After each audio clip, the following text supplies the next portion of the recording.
Hey guys, today we're going to be focusing in on balancing equations. This is an important second grade skill that we need to learn. If you're familiar with fact families and using different fact families, such as, 7 plus 2 equals 9, 2 plus 7 equals 9, 9 take away 7 equals 2, 9 minus 2 equals 7. All right, that can really help you out when it comes time to use these. All right, so because if we do something like this, 9 minus blank equals 2, we can kind of figure out that we have to go 2, count up to 9, and that'll give us that 7. All right, so if you're really good with your fact families, that should help you out with this. We're going to focus in on where do we start. Well, the first step is to locate that equal sign and point to it. And you need to figure out which sides. You have two sides, this side and this side. Which side can you solve and which side can you not solve? This side right here you can't solve because it only says 19 minus blank. Well, you can't solve that. But you can do 13 minus 6. So we're going to do 13 take away 6. There's many different ways that you might do it. I like to count up, start at the smaller number and count up to that number. But if you have any other type of mental math strategies, you can definitely use those. But I'm going to go ahead and use the way that I am used to. 6, 7, 8, 9, 10, 11, 12, 13. It gives you 7 is the difference there. Now, I write down 7 here. I'm not going to write it in my blank because that's not what this is telling me. It says 13 minus 6 is equal to 19 minus something. The equal sign means that both sides are going to want to give us the same number when we're all done. So since we got 7 for this side is going to have to end up giving us 7 when we figure out the missing number. Well, since it says 19 minus blank equals 7, 19 minus something is going to leave us with 7. Just with our fact families, 19 minus blank equals 7. Okay, if you're familiar with your fact families, you can do 19 minus 7 is equal to blank.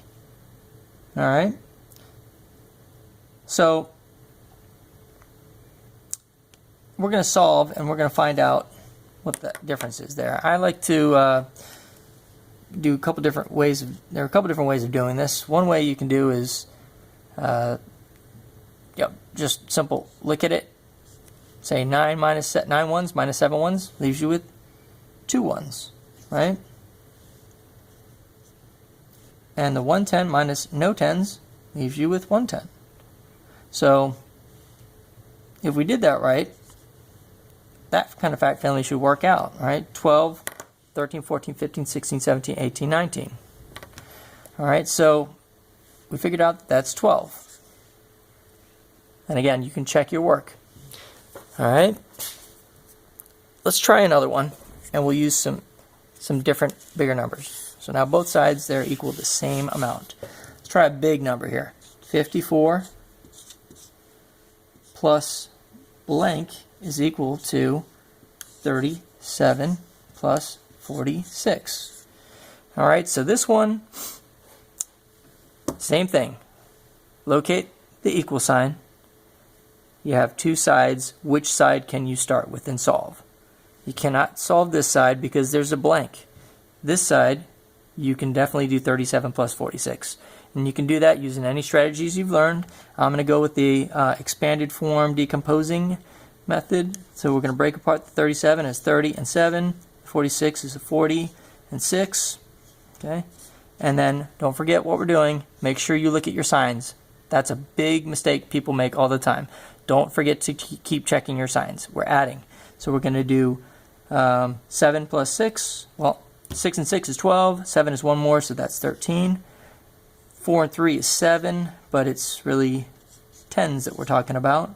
And then we're going to recompose those back together again. So 70 plus 13 is just going to be 83.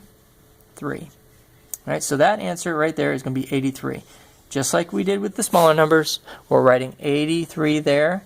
Whatever this side equals, this side is going to have to equal. That's what this says. So that's going to be 83 also. All right. Now, 54 plus something is going to equal 83.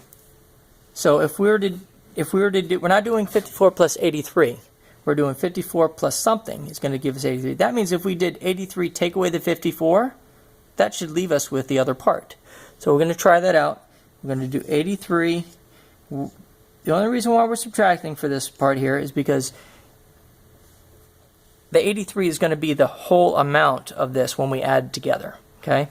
So that's the whole, and these are two parts that we're adding together to get that whole amount. So if you have a whole and a part, you subtract to find the other part. 83 minus 54. Can use the same strategy we did before. 83, 50, and 4.